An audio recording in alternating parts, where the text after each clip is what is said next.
왜 그런 말이 있잖아. 자고 일어나니 세상이 바뀌었다.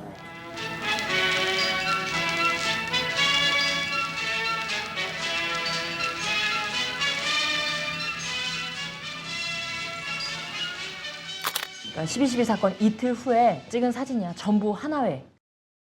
자, 시계 영상을 하나 보여줄 건데 청와대가 계속 복원하다가 공개한 그 영상이야. 오, 청와대가 공개한 영상? 응.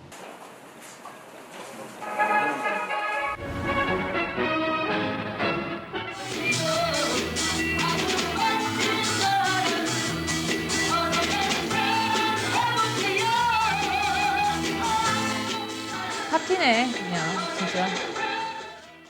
국가의 그 흥망을 좌우하는 대단히 중요한 시기에 생명을 바쳐서라도 임무를 수행하겠다는 우리 보안부대 요원들의 충성심에 대해서 본인은 감탄했고 대단히 만족스럽게 생각합니다. 남편이 부인에게 한 잔씩 권해주시기 바랍니다. 우리 저 영부인들 여기 잔을 보여봐요.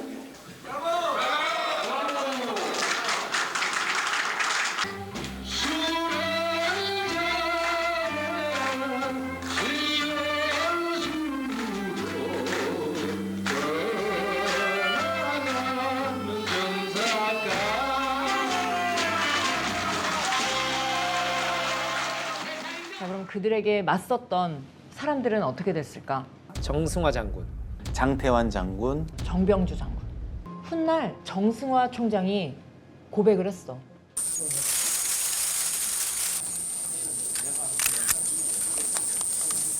밤새 조사를 받다가 지금도 뭐 대자인 줄 알아?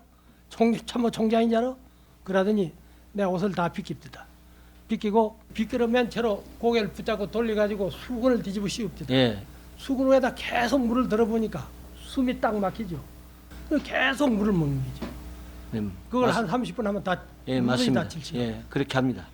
세 장군 모두 신군부에 의해서 강제 전역이 돼. 정승화 총장. 사성 장군. 포스타에서 이등병으로. 이등병이요? 수치스럽게 만드는 육군 거잖아. 참모총장이었었는데 18개국을 강등당해서 불명예 제대를 시켜. 야, 이거 차라리 그냥 진짜 죽이는 거야. 잘려야지. 인격적으로 죽이는 거야. 아, 자, 어떡해. 그리고 장태환 수경사령관 6개월 동안 가택연금에 들어가. 그리고 이거를 지켜본 장 장군의 아버지가 계실 거 아니야. 아들 소식을 듣고 너무나 큰 충격을 받으셔가지고 곡기를 끊고 술만 드시다가 이듬해 4월에 돌아가셨대. 그리고 이 장 장군의 아들과 아내 모두 자살로 생을 마감한 걸로 전해지고 있어. 그리고 또 한 사람 정병주 장군을 끝까지 지켰던 김호랑 소령. 김호랑 소령의 아내는 12월 12일 그날 집에 오지 않는 남편을 오매불망 기다리고 있었대. 출근했는데 집에 와야 되는데 집에 안 오는 거야. 신군부는 이 김호랑 소령이 죽은 걸 집에 얘기를 안 했어. 사망한 사실을 숨긴 거야. 아무래도 좀 불길한 예감이 들었어. 백 씨가 막 울면서 막 애원을 했어. 좀 제발 좀 사실을 좀 얘기해 주세요. 우리 비서실장님 어디 계세요? 비서실장님은 사령관님 수행 중입니다. 근데 나중에 알고 보니까 이 당번병은 사령관실에 흩뿌려진 남편의 피를 닦아내면서 전화를 받았대. 이때 아내는 시력 약화증이란 병을 앓고 있었는데 결국 남편이 잃은 충격 때문에 완전히 실명한 거야. 진짜요? 아휴. 그 후로 군인 아파트에서도 쫓겨나게 되고 한 복지시설에서 봉사를 하면서 살았대. 그러니까 봉사하는 틈틈이 남편의 복권을 위해서 소송을 계속 준비하고 계셨어. 근데 그러던 어느 날 자신이 살던 건물 옆에서 숨진 채 발견이 된대. 그러니까 경찰 말로는 실수로 베란다에서 추락을 해서 사망했다고 하는데 유서는 발견되지 않았어. 어떡해. 자, 그리고 남은 한 사람. 특전사령관 정병주 장군. 정 장군이 늘 버릇처럼 하던 이야기가 있대. 나에게 군인 이외에 다른 직업은 없다. 12.12 이후 전두환 측으로부터 제안도 받았었대. 먹고 살 길을 마련해 줄 테니까 일해라. 하지만 그는 받아들이지 않았어. 자, 정 장군은 버스 타고 서울 시내를 막 돌아다니는 걸 즐겼대. 막 다니다가 검문소가 나오면 이런 생각을 하셨대. 반란군이 여기로 넘어왔을 텐데 여기를 막았어야 됐나? 그래서 그렇잖아. 거기 머물러 계시는구나. 천추양한이고 그 어떡해. 시간이 딱 12월 12일에 머물러 있는 거야. 정병주 장군은 정권이 바뀔 날만 기다린 거야. 전두환과 이 신군부 하나의 세력들이 권좌에서 떨어지는 날만 기다렸던 거지. 드디어 1987년 대선. 노태우 후보, 김대중 후보, 김영삼 후보의 3파전. 민정당 노태우 후보, 민주당 김영삼 후보, 평민당 김대중 후보 등은 각종 공약을 내걸고 지지를 호소했습니다. 희망이 막 보이기 시작했어. 전두환의 시대가 이제 끝나는 거야. 아, 이제 내가 진실을 밝힐 때가 왔다. 드디어. 근데 노태우 후보는 12.12 사태에 대해서 이렇게 얘기를 했어.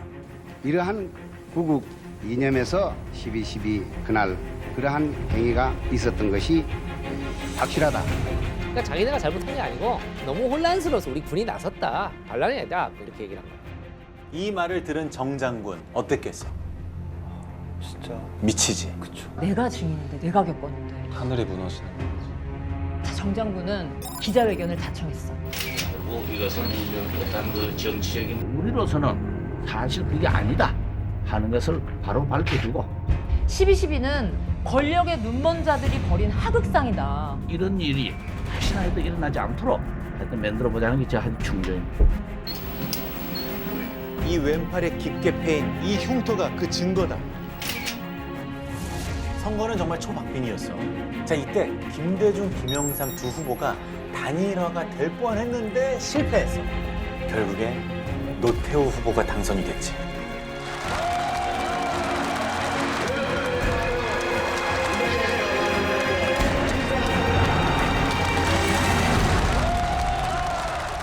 야, 다시 하나의 세상이 된 거야. 그걸 끝낼 수 있는 기회가 왔는데.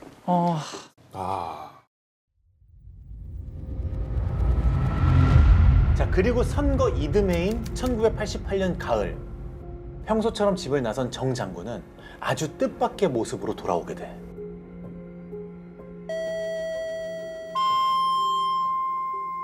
여러분 안녕하십니까. 일요일 MBC 뉴스데스크를 시작하겠습니다. 지난 79년 12.12 사태 당시에 공수특전사령관이었던 정병주 씨가 야산에서 숨진 채 발견돼서 경찰이 수사에 나섰습니다. 그러니까 집을 나선 후에 실종이 됐고 139일 만에 경기도의 한 유원지 야산에서 목을 맨 채 발견이 된 거야. 아무 연고도 없는 곳이었고 유서도 발견되지 않았어. 논란이 많았지 당시에도. 이 정병주 사령관을 아는 지인들은 자살이 아니다. 믿지를 않는데. 그럴 리가 없다 이분은. 이분은 반드시 끝까지 살아서 이들의 만행을 세상에 알리겠다. 왜냐면 거의 유일한 증인이니까 본인이 이제. 이게 진짜 자살한 걸까? 하지만 수사 끝에 경찰은 자살로 결론을 내.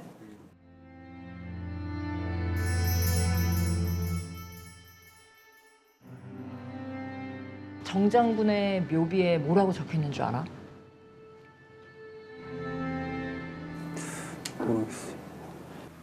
아무것도 쓰여 있지가 않대.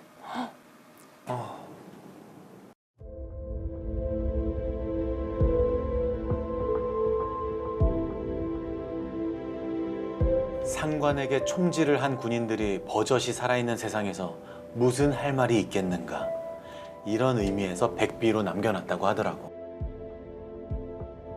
오늘도 그의 묘비는 말없이 그 자리를 지킬 뿐이야. 자, 오늘의 이야기는 여기까지.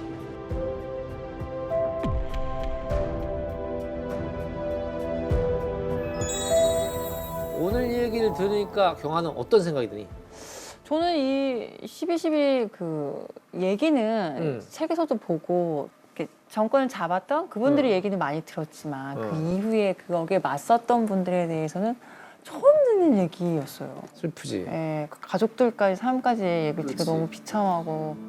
사실 나는 좀 반성을 하게 된 부분이 나는 과연 이 장태환, 정병주 장군처럼 이렇게 소신을 지킬 수 있었을까? 그런 것도 있죠. 너무 부끄러운데 솔직히 난 자신이 없는 거야. 살면서 이런 확고한 소신을 갖는 것조차도 쉽지 않은 일이라고 생각을 해요. 나는 과연 어떠한 소신을 갖고 있을까?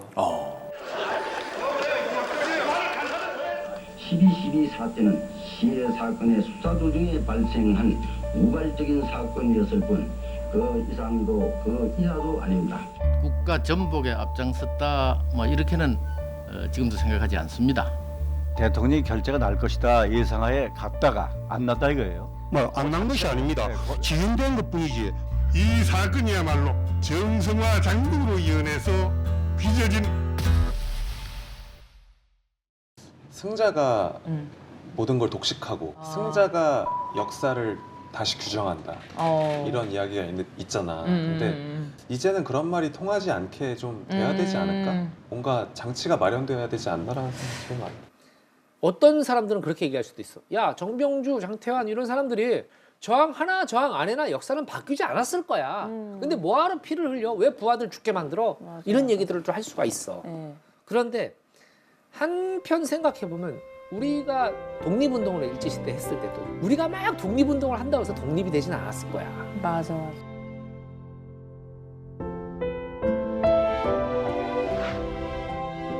그런데 왜 독립운동을 썼어야 됐냐 하면은 우리가 저항했다는 걸 기록으로 남기기 위해서 그 사람들은 희생한 거거든.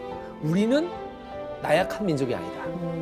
우리는 짓밟혔을 때 가만히 있는 민족이 아니다. 마찬가지로 이 12.12 사태도 그래. 전두환과 이런 신군부가 하나회가 엄청나게 힘을 발휘해서 말도 안 되는 짓들을 했지만 저항한 이분들이 있었기 때문에 대한민국의 군인 정신이 남아있는 거고.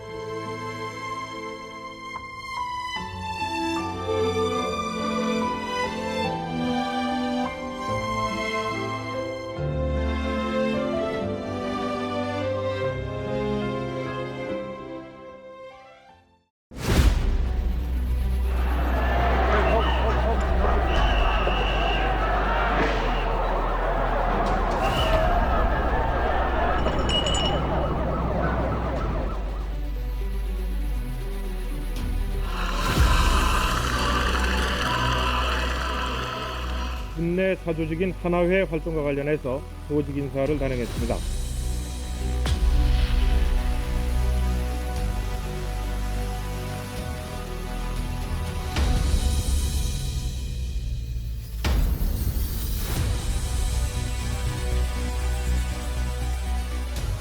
기자들 앞에 나섰습니다. 근데 얼굴에는 웃음을 잃지 않고 있습니다.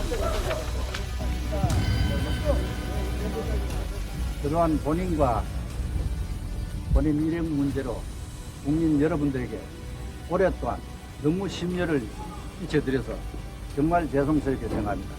단돈 29만 원밖에 없다던 전두환 전 대통령의 거짓말. 마당에 수문하는 게 있으면 마당 가서 파보면 되잖아. 세금 언제 내실 겁니까? 한 말씀 해주세요. 네가 좀 해주라.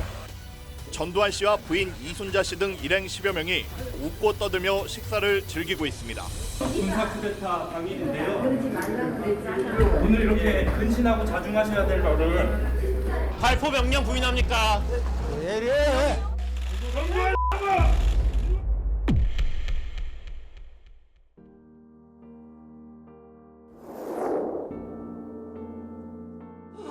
아이고, 뭐 그렇게 험하게 살았으면은 나도 같이 가지. 나는 어떡하려고. 아이고, 가지 말라고 하지 말라고. 한 시간이나. 아무리 세월이 가도 가슴에 맺힌 이거는 자꾸 그것도 같이 자라나네요. 크네요. 묻어져야 될 텐데 같이 자라난다고요, 그게.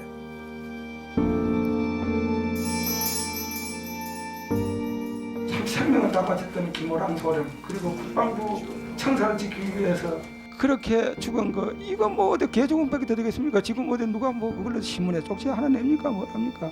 그 부모의 그 자식이란 그 참 찢어지는 그 가슴에 나라를 위해서 헌신했노라 하는 그런, 순국했노라 하는 그런 어떠한 그 위안의 조치가 좀 있었으면 그런 말씀. 잘 알겠습니다. 대단히 네. 죄송합니다.